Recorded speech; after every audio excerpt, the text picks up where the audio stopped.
Bonjour à tous. Alors, chose promise, chose due, voici la suite des daniches.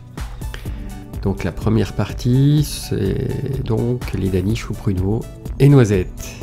Allez, c'est parti.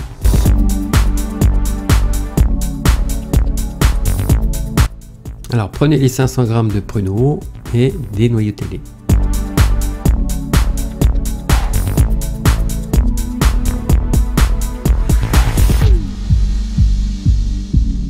Ensuite, mettez-les dans un mixeur et mixez-les assez fin.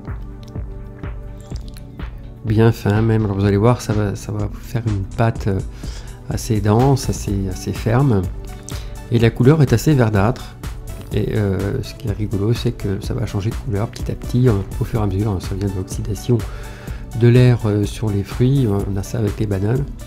Dès qu'on coupe des bananes, elles changent de couleur. C'est le même phénomène qui se produit.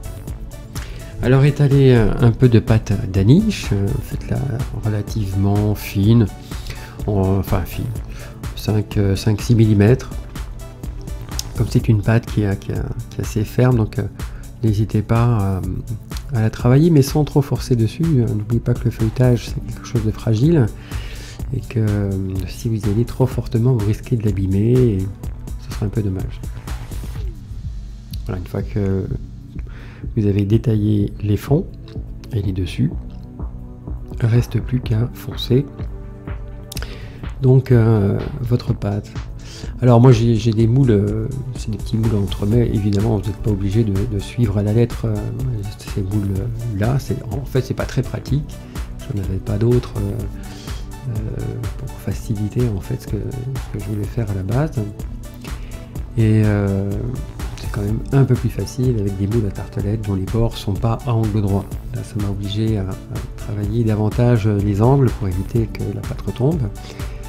Et voilà, une fois que vous avez foncé le moule, un petit coup de couteau pour égaliser le tout et que ce soit net, que ce soit propre.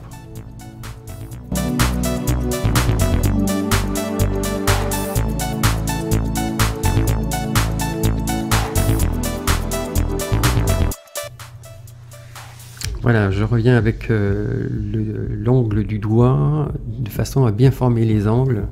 C'est important, hein, ça évite des mauvaises surprises. Enfin, surtout en fait quand on cuit des fonds de tarte à blanc où on met rien dedans, donc s'il y a un petit jour ça tombe. Là il y a quand même moins de risques, c'est une pâte feuilletée, ça prend quand même du volume, mais bon, par sécurité je le fais quand même. Voilà, alors mettez ensuite votre pâte de pruneaux dans une poche, c'est quand même plus pratique pour pouvoir les mettre à l'intérieur d'une manière nette et propre. Si vous n'en avez pas, vous pouvez toujours le faire avec une cuillère à soupe ou une cuillère à café, mais c'est quand même pas très pratique, surtout qu'elle est bien dense. Voilà, donc sur le fond, puis ensuite vous rajoutez quelques noisettes. Alors je les ai mis entières, vous pouvez les émietter, pardon, si vous voulez, c'est affaire de goût, affaire de choix. Voilà, et à nouveau une petite couche de pruneaux sur le dessus, de façon à ce que ce soit bien parfumé.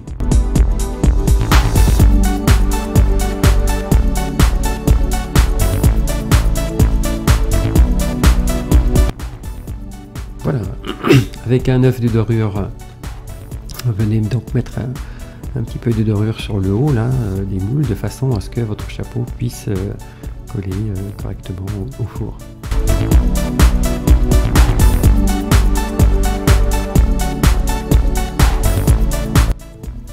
Ensuite étalez un petit peu votre chapeau, parce que là tel comme il est pile poil la dimension du moule. En fait il faut que ça dépasse un petit peu, de manière à ce qu'en appuyant ça vienne bien coller. Voilà, simplement en appuyant sur les bords, hein, voilà, et vous enlevez l'excédent de pâte.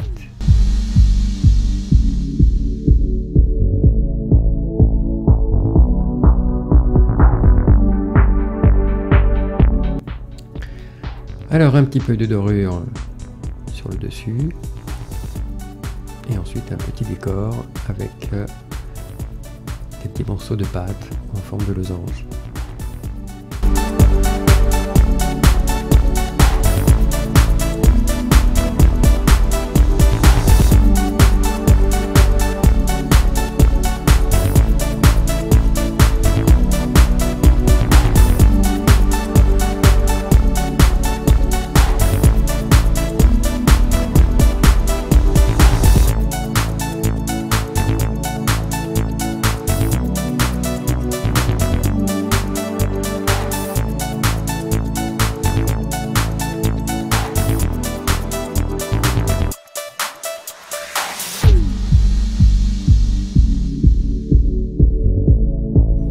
Alors laissez lever les daniches, mais pas trop longtemps. Vous voyez que ça bouge un peu, mais pas trop, parce que sinon vous risquez d'avoir beaucoup de volume, ça risque de déborder. Donc pour éviter ce souci, laissez-les lever, mais pas trop. Une fourchette de temps, c'est assez difficile parce que ça dépend l'hiver, été. Fiez-vous plutôt aux images. Côté cuisson, donc un four à 170-180 pendant un quart d'heure, 20 minutes. Voilà. Pas trop fort, il faut que ça puisse cuire doucement, que ça prenne pas trop vite de la couleur. Voilà, s'achève ces daniches au pruneau. Merci de liker si vous avez aimé et de vous abonner à la chaîne.